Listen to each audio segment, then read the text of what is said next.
बहू फटाफट अपने बक्से की चाबी दो। देखो तुम्हारी ननद खड़ी हुई है इसी इंतजार में कि कब तुम्हारा बक्सा खुले और उसे उसका नेग मिले। सास नई नवेली बहू के कमरे में आते हुए बोली। नई बहू कुसुम ने हैरानी से उनकी तरफ देखा। क्या हुआ बहू, ऐसे क्या देख रही है? मम्मी जी बक्सा बक्सा तो नहीं है मेरे पास। अरे तुम्हारे बैग की चाबी दो। आजकल बक्सा किसके पास होता है, पर रस्म का नाम ही बक्सा खुलाई है, सास ने समझाते हुए कहा। सास की बात समझते ही कुसुम ने अपने बैग की चाबी अपने पर्स में से निकाल कर दी, जिसे देखकर सासू माँ की आंखें चमक गई।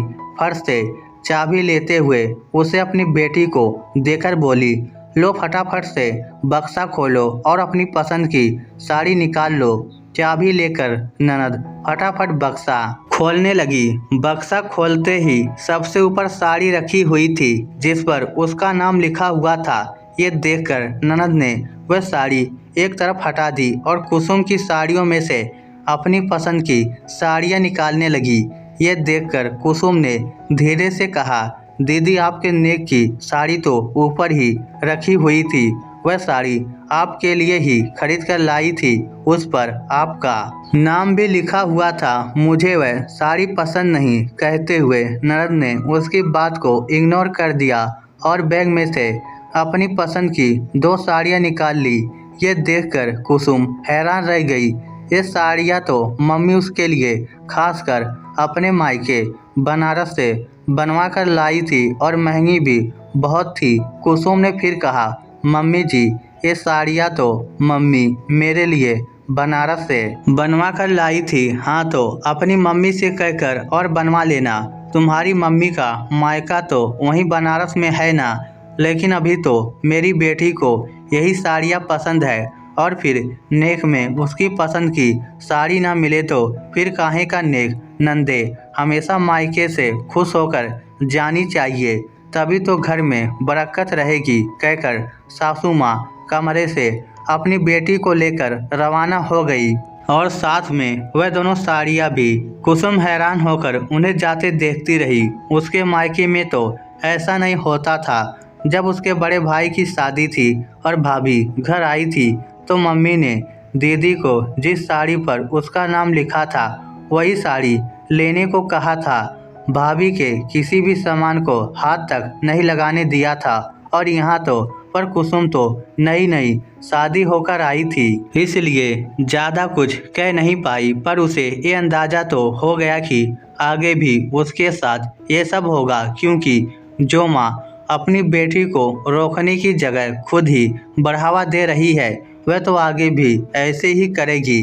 खैर थोड़ी देर बाद मुँह दिखाई की रस्म हुई, जिसमें नानी सास ने कुसुम को बड़ी ही सुंदर सोने की अंगूठी पहनाई। सबने उस अंगूठी की बड़ी तारीफ की। खुद कुसुम को वह अंगूठी बहुत पसंद आई थी। थोड़ी देर बाद में ननद ने कुसुम से कहा, भाभी जरा अपना हाथ दिखाना। तो उसकी बात सुनकर कुसुम ने अपना हाथ उसकी तरफ किया तो उसने वह सोने की अंगूठी निकाल ली और अपने उंगली में डाल ली। यह तो मेरे हाथ में ज़्यादा सुंदर लग रही है। कुसुम को लगा कि ननद मजाक कर रही है, इसलिए वह मुस्कुरा दी। लेकिन जब काफ़ी देर तक उसने अंगूठी नहीं दी तो नानी सास ने कहा, बेटा ये अंगूठी तुम्हारी भाभी का नेक है, ये उसे वापस कर दो। नहीं नानी जी, मुझे तो ये अंगूठी बहुत पसंद आई है, इसे तो मैं ही रखूँगी। और वैसे भी इसे मैं पहनूं या भाभी, बात तो एक ही है ना। ननद ने बड़ी बेशर्मी से कहा, अरे ऐसे कैसे तुम रख सकती हो? सबके सामने ये मुँह दिखाई में मैंने तुम्हारी भाभी को दिया है, इस पर तुम्हारा कोई हक नहीं है। नानी ने उसे डांटते हुए कहा, अरे माँ कहाँ अब भी छोटी सी बात को लेकर बैठ गई। भाभी के हर सामान पर तो ननद का हक होता ही है ना। अब अगर ननद अंगूठी पहन रही है तो क्या हर्ज है? आपकी चीज़ तो घर में ही है। सासू माँ ने बड़ी बेशर्मी से कहा, कैसी बात कर रही है तू? अपनी बेटी के गलत को बढ़ावा दे रही है। ये शगुन बहू के लिए आया था, बेटी के लिए नहीं। उसकी शादी में तो हम उसे पहले ही शगुन दे चुके हैं ना। कम से कम बहू का शगुन तो उसके पास रहने दे। नानी सास समझाते हुए बोली, पर उनकी बेटी को नहीं समझना था और वह समझी भी नहीं। आखिर काफ़ी देर की बहस के बाद नानी सास अपने बेटे बहू के साथ नाराज होकर वहां से चली गई। ससुर जी ने भी समझाने की कोशिश की, पर सासू माँ नहीं समझना चाहती थी। आज इस बात को भी 3 साल हो चुके हैं, अभी तक वह अंगूठी उन्होंने कुसुम को वापस नहीं दी। ननद उस अंगूठी के साथ ही अपने ससुराल रवाना हो गई। हालांकि आज भी सासू माँ का परिवार इस बात से नाराज है, पर वह इसका इल्जाम अपनी बहू पर ही लगाती है कि उसके आते ही रिश्ते खराब हो गए।